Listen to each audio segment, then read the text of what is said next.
नमस्कार। जब बात आती है दर्शन की, जब बात आती है आध्यात्मिक उरूज की और जब बात आती है विज्ञान की, बात आती है ज्ञान की, तो वह धरती है कश्मीर। जी हाँ, भारत की मेधा का एपिक सेंटर कश्मीर माना जाता है और कश्मीर में भी शारदा पीठ की चर्चा करना अनिवार्य होता है। आपको बता दें कि जब भारत के समृद्धशाली ज्ञान विज्ञान की चर्चा होती है, दर्शन की चर्चा होती है, तो कश्मीर भारत का मुकुट होता है।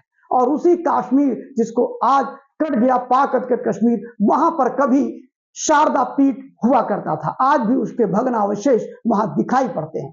यह चर्चा और यह वीडियो हम इस बात पर कर रहे हैं कि अभी हाल ही में 24 नवंबर को पाकिस्तान ने वहां एक ऐसा कुकृत्य किया जो भारत के धर्म अवलंबियों को काफी कष्ट दे रहा है। आपको बताएं कि उन्होंने शारदा पीठ की दीवार को तोड़ दिया और तोड़ने के बाद वहां पर कैफे एरिया बना दिया और कॉफी हाउस खोल दिया। इसके अलावा बताता हूं, ये काम करने वाला कोई और नहीं, पाकिस्तानी आर्मी के लोग थे। वहीं पर आपको बताएं कि इस घटना के विरोध में दारा सिकोहा फाउंडेशन भारत की, उसने इस पर आपत्ति किया, क्योंकि वह जो शारदा पीठ है वो यूनेस्को ने अंतरराष्ट्रीय सांस्कृतिक धरोहर में उसको सूचीबद्ध कर रखा है। और इसके बाद जिस प्रकार हिंदू मंदिरों को टारगेट किया जा रहा है, जिस प्रकार हिंदू मंदिरों को तोड़फोड़ की जा रही है पाकिस्तान के अंदर, वह कोई नई बात नहीं है। लेकिन शारदा पीठ पर आक्रमण भारत के हिंदुओं को काफी आहत कर रहा है। आपको बताते हैं कि ये शारदा पीठ जो है, इसकी पूरी चर्चा इस वीडियो में हम करने वाले हैं। साथ ही ये भी बताएंगे कि पाकिस्तान जो आज का है, उसने कितने मंदिरों को हमसे अलग किया और कितने मंदिरों का नामो निशान मिटा दिया। अब बात करते हैं कि पाकिस्तान में इस प्रकार की घटनाएं होना सामान्य बात है। और आपको बताएं, आजादी के बाद पाकिस्तान में लगभग 428 मंदिर, अच्छे मंदिर हुआ करते थे, और उसके बाद आज की वर्तमान स्थिति में सिर्फ 22 मंदिर ही पाकिस्तान में बचे हैं। शारदा पीठ की चर्चा करना इसलिए आवश्यक है कि शारदा पीठ अभी जो वर्तमान समय में पाक अधिकृत कश्मीर की नीलम घाटी, नीलम जिले में बसा हुआ है, यह इतना प्रभावशाली था। शारदा पीठ को लोग कहते थे कि यह मंदिर कम है, एजुकेशनल इंस्टीट्यूट ज्यादा है। ये माना जाता है कि शारदा पीठ में मां सरस्वती स्वयं विराजमान रहती है। आपको बताएं कि शारदा पीठ की चर्चा भारत के बड़े बड़े ऋषि मुनि यहां पर आकर के अपने ज्ञान विज्ञान को प्रमाणित करने का काम करते थे। यह वही शारदा पीठ है जिसके शासक कभी ललितादित्य हुआ करते थे। ये वही शारदा पीठ है जहां यशवर्धन हुआ करते थे। ये वही शारदा पीठ है जहां पर दक्षिण का द्वार खोलने का काम अगर किसी ने किया तो शंकराचार्य ने किया, और शंकराचार्य ने वहां पर जाकर के न्याय, दर्शन, जैनिज्म और बौद्धिज्म पर जबरदस्त उन्होंने वहां तर्क वितर्क किया और अपने सिद्धांतों को सिद्ध किया। यह शारदा पीठ है जो शैव मत की बात करता है, तो वहीं आध्यात्मिक उरूज के साथ साथ अपने बल और प्रताप की भी चर्चा करता है। शारदा पीठ को लोग मां सरस्वती, मां शारदा और यहां तक उन्हें वाग देवी के नाम से भी जाना जाता है। शारदा पीठ का इतना प्रभाव है कि अलबरूनी कहता है कि यह सिद्धा कृत्रिम, यानी इस पीठ पर आने के बाद आदमी सिद्ध हो जाता है। शारदा पीठ को लेकर के जब बात होती है तो आपको बता दें कि अलबरूनी ने भी इसकी बड़ी व्याख्या की है। वहीं की तो मैकडॉनल्ड ने कहा है कि शारदा पीठ प्रमुख धार्मिक केंद्र के साथ साथ बहुत बड़ा शैक्षिक केंद्र था। और आपको बताएं, जब भारत के ज्ञान विज्ञान के कौशल की चर्चा होती है तो तक्षशिला, विक्रमशिला की चर्चा जरूर होती है, वो यहीं पर पाए गए। आपको बताएं कि जो पाणिनि ने अष्टाध्यायी लिखा था, उस अष्टाध्यायी की रचना भी यहीं पर की थी। आप में से बहुत लोग महर्षि कात्यायन को जानते होंगे, उन्होंने भी अपनी वर्तकी की रचना इसी शारदा पीठ पर की थी। यह शारदा पीठ ज्ञान और विज्ञान का केंद्र था। कई मुगल आक्रांताओं ने शारदा पीठ पर आकर के, बलूच ने और कई ऐसे लोगों ने, अफगान के लोगों ने हमला किया। उसके बाद ललितादित्य ने वहां पर इन सभी को खदेड़ फेंका और उसका कई बार पुनर्निर्माण भी किया गया है। आज की स्थिति में अगर शारदा पीठ की चर्चा करें तो भारत के कुपवाड़ा के तीतवाल से इसकी दूरी सिर्फ 10 किलोमीटर की है। और वहीं पर अगर बात करेंगे मुजफ्फरनगर, जो कि पाकिस्तान का है, मुजफ्फरपुर, वहां से इसकी दूरी 130 किलोमीटर की है। अगर भारत के श्रीनगर से बात करेंगे, कश्मीर से, तो वहां से इसकी दूरी 120 किलोमीटर की आती है।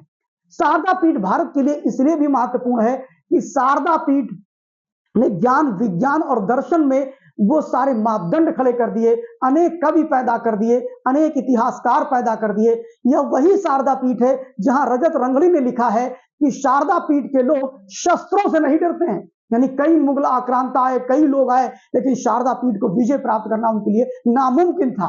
वहां के लोग बड़े वीर होते थे।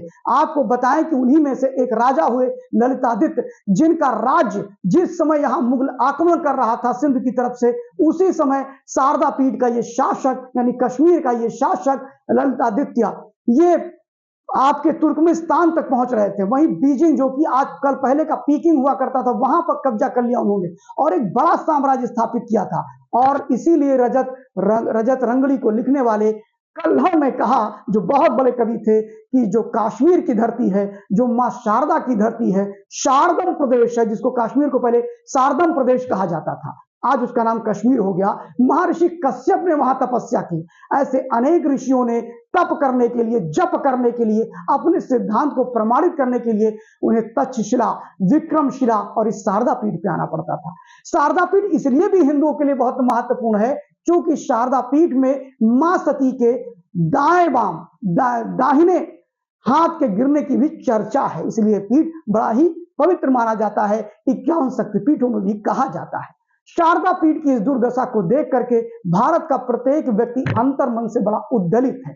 आज जो काम पहले वो मुगल आक्रांता नहीं कर पाए, वो आज हिंदू से मुसलमान बने पाकिस्तानी आर्मी के लोग कर रहे हैं। इस बात पर काफी कष्ट है। फिलहाल भारत ने भी एक नोटिफिकेशन, ऑलरेडी एक एडवाइजरी जारी किया है और उन्होंने भारत के पाकिस्तान के राजदूत के सामने इस पर विरोध दर्ज कराया है। बात ये नहीं है, बात ये है कि ये वही शारदा पीठ है जहां पर झेलम, सिंधु और सतलज जैसी सप्त नदियां वहां बहती हैं।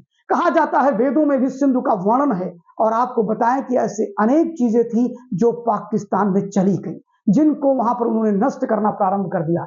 वो ये नहीं जान पा रहे हैं कि ये शारदा पीठ एक ज्ञान का वह केंद्र है जिसने दुनिया को अपनी ओर आकर्षित किया। आज पूरे भारत में अगर बात की जाए, जिस शंकराचार्य को लोग पूछते हैं, उनके न्याय दर्शन को पढ़ते हैं, सांख्य दर्शन को पढ़ते हैं, वह सारे की सारी की रचना वहीं पर बैठ करके की गई।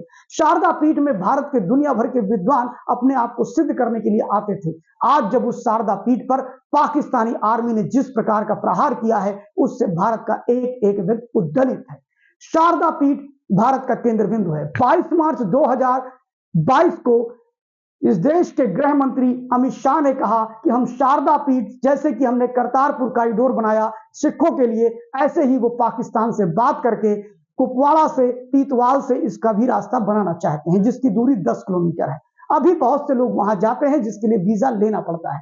शारदा पीठ के बारे में अगर आप पढ़ना चालू करेंगे, जानना चालू करेंगे, तो शायद भारत का एक एक सनातनी फूला नहीं समाएगा, कोल के कुप्पा हो जाएगा, गर्व से इतना अभिभूत हो जाएगा जिसकी आप कल्पना नहीं कर सकते हैं। ये वो शारदा पीठ है जिसने बड़े बड़े ऋषियों ने वहां तप किया है। और कश्यप ऋषि की जब बात आती है, उसी के अभ्रंश से ही कश्मीर बना है। यानी कश्यप ऋषि ने भी वहां पर तपस्या की थी। और कश्यप ऋषि, अगर आप बात करें तो सृष्टि की उत्पत्ति के समय ही प्रकट हुए थे। और आपसे बताएं कि कश्यप ही मनु और शत्रुपा के रूप में इस पृथ्वी पर आए थे। उसके बाद ये माना जाता है कि जीवन की श्रृंखला प्रारंभ हुई थी। फिलहाल शारदा पीठ को लेकर के पाकिस्तान द्वारा की गई ये आक्रामकता कहीं ना कहीं भारत के हिंदुओं को उद्धरित करती है। वह भगवान से मनाइए, वह दिन दूर नहीं है जब भारत के लोग इस शारदा पीठ पर नमन करने के लिए जाएंगे, क्योंकि भारत की सरकार ने भी ऐसे प्रयास शुरू कर दिए हैं। फिलहाल वह तो राजनीतिक क्षेत्र है, लेकिन कहीं ना कहीं हमें इस बात का दुख जरूर है कि शारदा पीठ के साथ जिस प्रकार की बर्बरता पाकिस्तान की आर्मी कर रही है, वह कहीं से भी न्याय उचित नहीं है।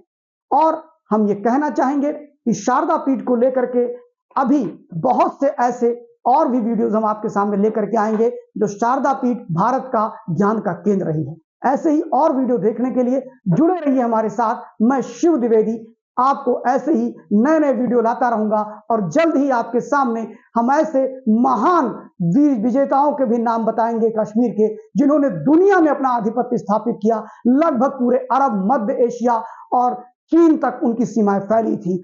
इन सारे वीडियोस को देखने के लिए हमें लाइक करिए, सब्सक्राइब करिए और बेल आइकॉन दबाना मत भूलिए, ताकि आपको हमारे ये अच्छे अच्छे वीडियो मिलते रहें। धन्यवाद। मैं शिव द्विवेदी, आपकी खबर।